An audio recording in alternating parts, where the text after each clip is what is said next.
के सेगमेंट में बात करेंगे हम कुछ ऑर्डिनेंस के बारे में। ये प्रॉपर्टी ऑर्डिनेंस है और प्रॉपर्टी ऑर्डिनेंस जो कि दिसंबर 2025 में ये एक एक्ट बना दिया गया था। प्रॉपर्टी ऑर्डिनेंस 2025 को हुकूमत ने इस्लाहात और शफाफियत के नाम से मुतारिफ करवाया था, लेकिन इसने अवाम में कई सवालात भी खड़े कर दिए हैं। कहीं ये कानून आम ख़रीदार के लिए सहूलत तो नहीं बनाया गया, यानी कि उनको छूट तो नहीं दी जा रही इसमें, तो कहीं अगर ये नया कानून बनाया गया है तो इससे माली मसाइल भी सामने आएंगे। और फिर प्रॉपर्टी के कारोबार, सरमायाकारी और अवामी हकूक़ पर इस ऑर्डिनेंस के असरात क्या होंगे, तो इस तमाम तर अमूर पर इन पर बात करने के लिए आज माहिर क़ानून और ये जो इसकी शिकें हैं, इससे जुड़े जो अहम मसाइल हैं, ये जो सवालात हैं, इन सब के बारे में जानने के लिए माहिर क़ानून जनाब नसीर कम्बो साहब आज फिर हमारे मॉर्निंग शो में हमारे साथ मौजूद हैं। बहुत शुक्रिया नसीर कम्बो साहब जी, थैंक यू। कैसे हैं आप? मैं ठीक हूँ। अच्छा जी, ये प्रॉपर्टी ऑर्डिनेंस क्या ये दिसंबर 2025 में ये एक्ट बना दिया गया है, इसमें अब जो आवाम के जहनों में जो सवाल आ रहे हैं बड़े जेन्युइन सवाल हैं, बड़े वैलिड पॉइंट जी, बिस्मिल्लाहिर्रहमानिर्रहीम।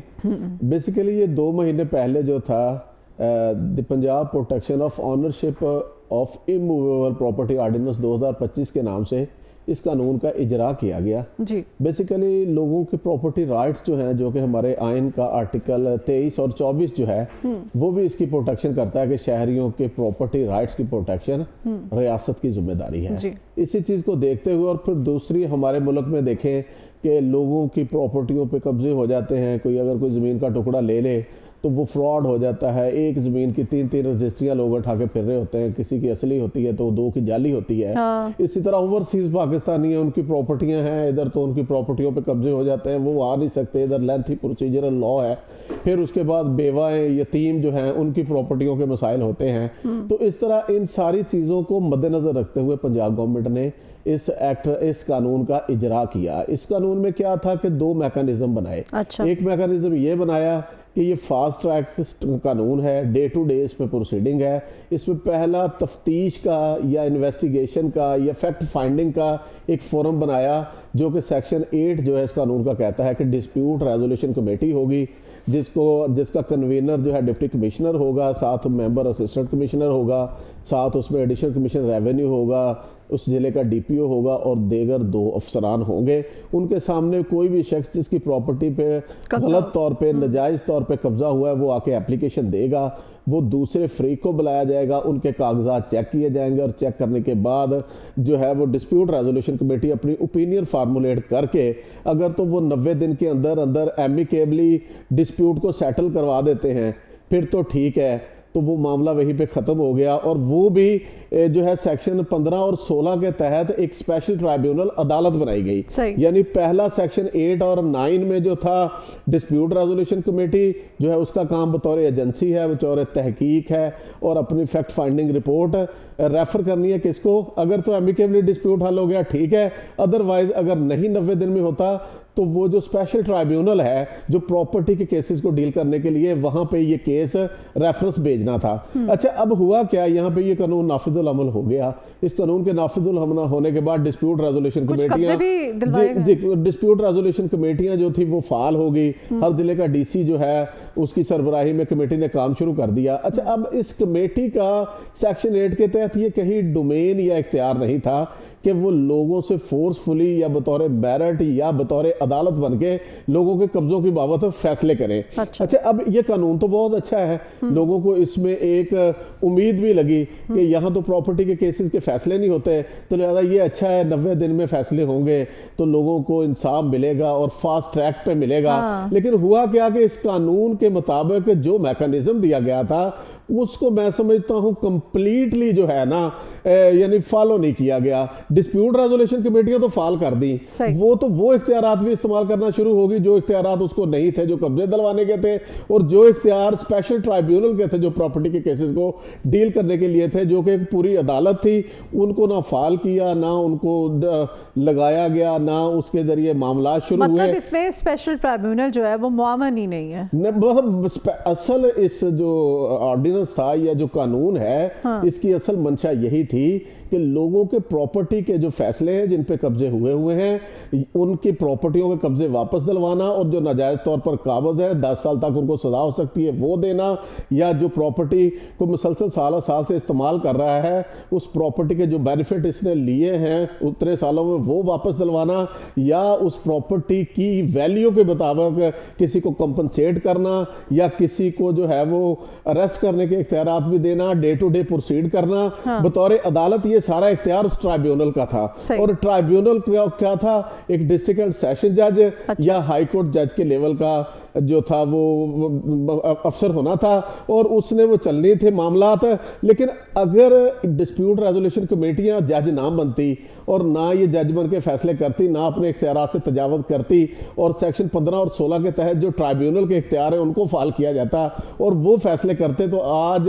ना लाहौर हाई कोर्ट के चीफ जस्टिस मिसालिया नीलम साहबा के पास फिर पटिशनें आनी शुरू होगी कि जी ये अपने इख्तियार से तजावत करके कमेटियां ऑर्डर कर रही हैं, ज़बरदस्ती कब्जे दिलवा रही हैं, और इनका ये इख्तियार नहीं है। तो इसकी बाबत फिर लाहौर हाई कोर्ट में पटिशनें आ गई, और पटिशनों में जो था फिर chief justice Lahore high court justice Miss Aliya Neelam साहिबा ने उस पर जो है वो इस एक्ट का जो नफाज था उसको आर्जी तौर पे जो है वो मुअत्तल कर दिया, रोक दिया, और वो जितने कब्जे डिस्प्यूट रेजोल्यूशन कमेटियों ने दिलवाए थे वो वापस करने का हुक्म दे दिया, क्योंकि वहाँ पे सरकारी वकील जो थे एडवोकेट जनरल ऑफिस से उन्होंने भी, और चीफ सेक्रेटरी पंजाब पेश हुए, उन्होंने कंसीड किया कि जी कब्जे दिलवाने का जबरन या मेरिट पे बतौर अदालत बन के डिस्प्यूट रेजोल्यूशन कमेटी का इख्तियार नहीं था। तो इस वजह से जो है वो इस कानून को जो उसकी मंशा के मुताबिक या कानून में दिए गए डोमेन या जो उसकी स्पिरिट थी, अगर उसके मुताबिक इसको लागू किया जाता, पहले डिस्प्यूट रेजोल्यूशन कमेटियां जैसे फाल की थी उसके साथ साथ ट्राइब्यूनल भी बर वक्त बना दिए जाते, और सारे मामलात कमेटियां एमिकेबली भी मैटर डिस्प्यूट रिजॉल्व करती, तो उस पर भी जो है जजमेंट एंड डिग्री ट्राइब्यूनल से लेनी थी। नहीं तो कंबो साहब, इसमें सिविल नोयत के जो केसेस हैं उनके स्टेटस के बारे में भी हमें बताएं। हाँ, इसमें सेक्शन 3 जो था ना, ओवर राइडिंग इफेक्ट की बात करता है कि इस कानून को जितने भी इससे पहले कवानीन हैं प्रॉपर्टीज के कब्जे दिलवाने की बाबत, चाहे सिविल नोयत के हैं या क्रिमिनल नोयत के हैं, उन सब पे फौकियत जो थी ना इस कानून को दे दी गई। यानी इससे पहले इलीगल डिस्पोजेशन एक्ट भी है, इससे पहले स्पेसिफिक रिलीफ एक्ट भी है, इससे पहले खवातीन के प्रॉपर्टी राइट्स जो उनको प्रोटेक्ट करने का भी कानून है। अच्छा, तो अब यहाँ पे फिर chief justice Lahore high court justice मिसालिया नीलम साहिबा ने ये भी चीज़ पॉइंट आउट की कि जो सिविल अदालतों में मामला पेंडिंग हैं, सिविल कोर्ट में हैं, सेशन कोर्ट में हैं, हाई कोर्ट में हैं, सुप्रीम कोर्ट तक सिविल मामला पेंडिंग हैं, तो आप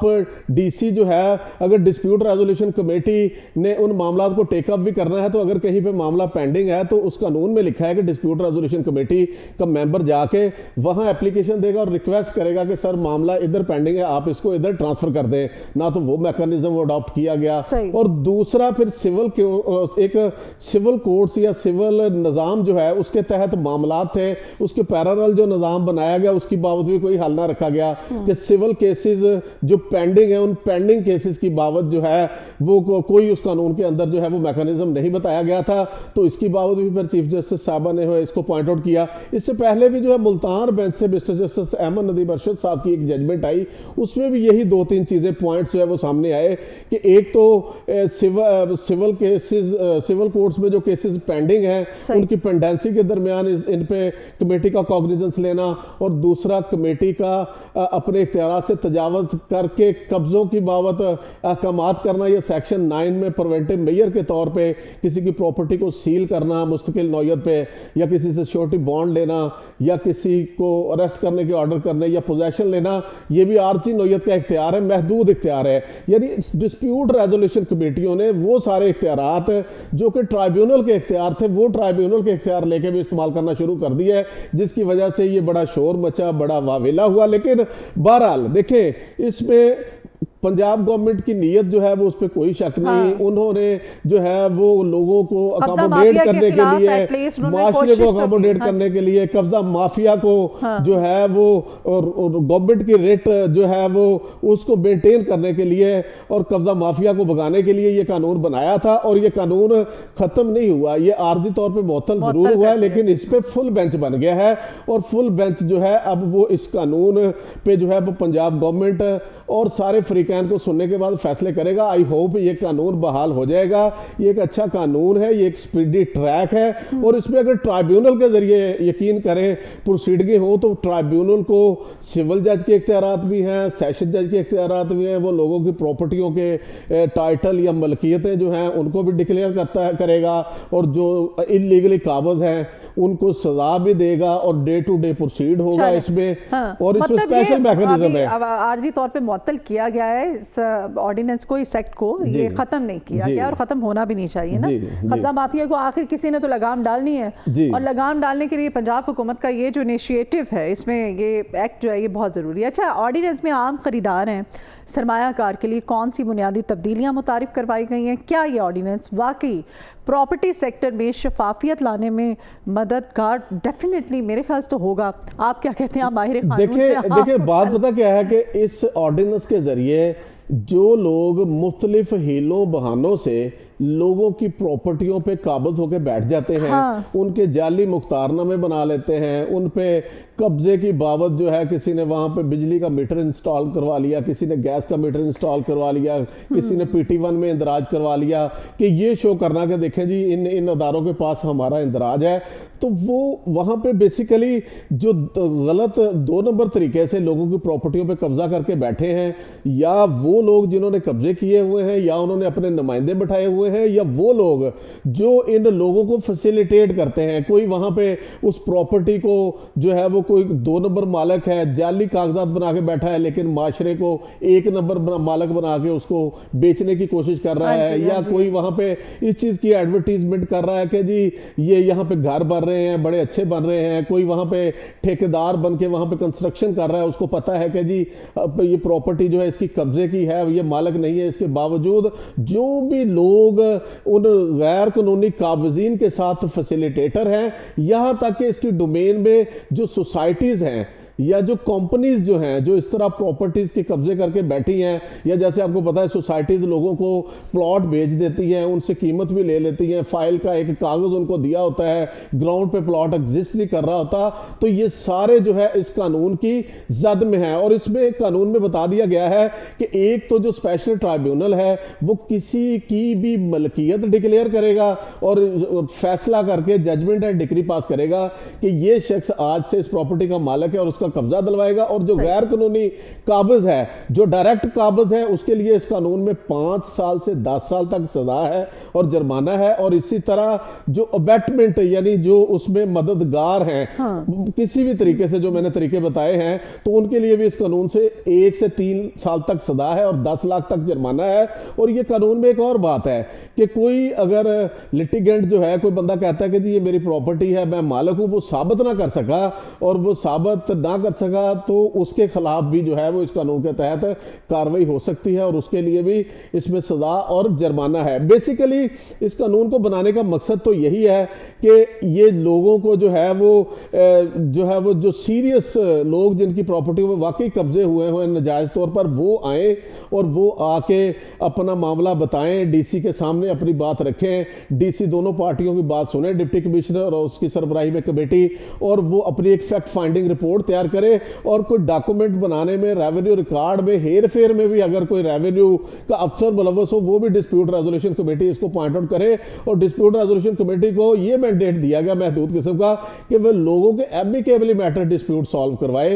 ये डिमेन नहीं थी कि वो जबरदस्ती जो है वो अदालतें बन के जो है वो फैसले करें। और यही वजह है कि एक अच्छा काम जो था, अगर प्रॉपर जो है वो उसमें डिस्प्यूट रेजोल्यूशन कमेटियां जिस तरह फाल हुई थी, इस तरह ट्राइब्यूनल भी टाइमली फाल होके बना के उनके अमला पूरा तैनात करके उनको भी फाल करके डिस्प्यूट रेजोल्यूशन कमेटियों की रिपोर्ट सिफारिशात की रोशनी में ट्राइब्यूनल काम करते और फैसले करते, तो आज मैं समझता हूँ ये मसला नहीं होना था। लेकिन बहरहाल इसमें अदालत ने जो अगर हुक्म इम्तनाई जारी किया है या चीज़ों को स्टॉप किया है, तो अदालत ने भी फंडामेंटल राइट्स की रोशनी में जो है वो जो चीज़ों के, क्योंकि हमारा आइन में आर्टिकल 10A फेयर ट्रायल की बात करता है कि गलत है या कोई सही है, उसको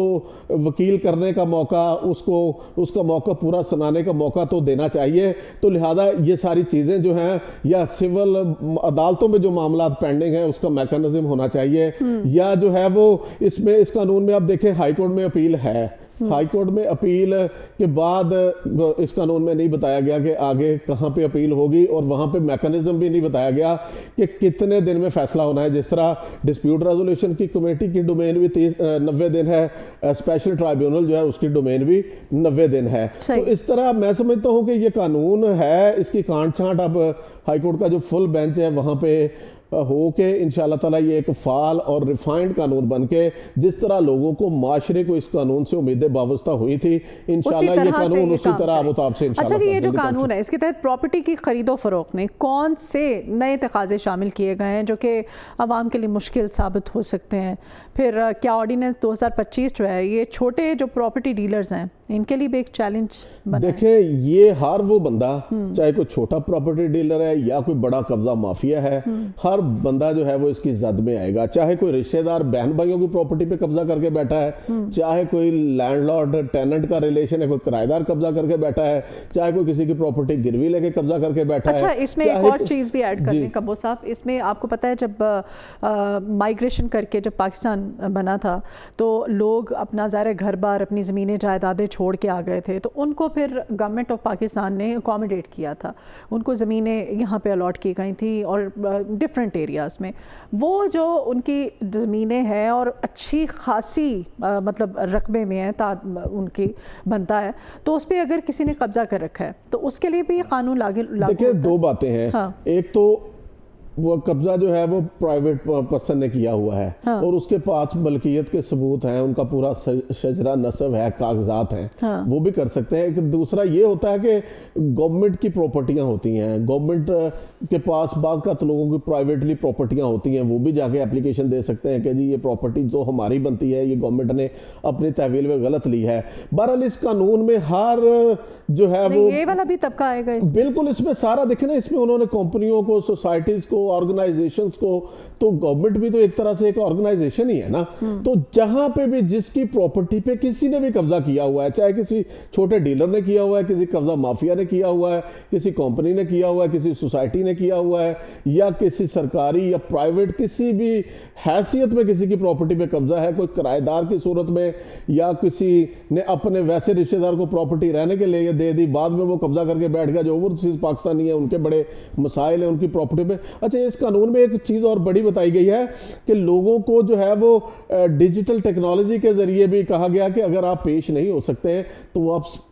स्काइप के जरिए या वीडियो लिंक के जरिए पेश हो सकते हैं, अपने किसी ब्लड रिलेशन, खूनी रिश्तेदार के जरिए दरखास्त दायर कर सकते हैं अगर आप नहीं हैं। और इसमें यानी चीज़ों को, अब देखें हमारे मुल्क में नो डाउट जब से हमारी chief justice Lahore high court justice मिसालिया नीलम चीफ जस्टिस बनी है, वो भी जिस तरह चीफ मिनिस्टर पंजाब ने जो है लोगों को फास्ट ट्रैक देने की कोशिश की है, सोचा कि लोगों के मसाइल जो हैं कब्जों की बाबत जो हल होने चाहिए, इसी तरह चीफ जस्टिस साहिबा भी पिछले 1 साल 5 माह से, यकीन करें जब से वो आई हैं, वो भी उन्होंने दिन रात एक किया हुआ है। आज भी मैं खबर पढ़ रहा था कि उन्होंने कहा कि अदालतों के निज़ाम में जो फीसिस या टैक्सेस या जो रेवेन्यू जमा होता है उसमें भी बड़े फ्रॉड होते थे, उसको भी उन्होंने डिजिटलाइज कर दिया है। इसी तरह उन्होंने केसों के फैसलों के लिए पूरे पंजाब में ज़िलों के अंदर जो है वो स्पेशल मॉडल कोर्ट्स बना दिए हैं, उनको एक टाइम दे दिया है, मैकेनिज्म दे दिया है कि इसके अंदर अंदर आप 6 महीने से 2 साल के अंदर अंदर केसों के फैसले करें। और तीसरी बात ये कर दी कि लाहौर हाई कोर्ट में पिछले साल की निस्बत इस साल जो है वो केसेस की पेंडेंसी जो है 40,000 तक कम हुई है। और उसमें चीफ जस्टिस साहिबा ने पूरी कोशिश की है कि हर लिहाज से जो है वो जो आइन का आर्टिकल 37D है कि फौरी और सस्ता इंसाफ और शहरी का फंडामेंटल राइट है, वो उनको जो है वो उनकी दहलीज पे देने की पूरी कोशिश कर रही है और पूरे इंतजामी मामलात जो है वो किए जा रहे हैं। लेकिन क्योंकि पाकिस्तान में 76 साल से मसाइल हैं कि पाकिस्तान में केसों के फैसले जो है वो अगरचे अदालतें कोशिश करती हैं पूरी, इसके बावजूद ये जो लेंथी प्रोसीजरल सिस्टम है ना, हाँ। मैं समझता हूं कि इसमें बहुत सारी जो है ना बहुत सारे कवानीन ऐसे हैं कि उनमें टाइम फ्रेम बता दिया गया है लेकिन वो time frame with in time frame चीजें होती नहीं है। तो बात यही है कि बहुत सारे कवानीन में जो टाइम फ्रेम है वो ऑब्जर्व होना चाहिए, और जहां पे टाइम फ्रेम नहीं है वहां पे चीजों को प्रोसीजरली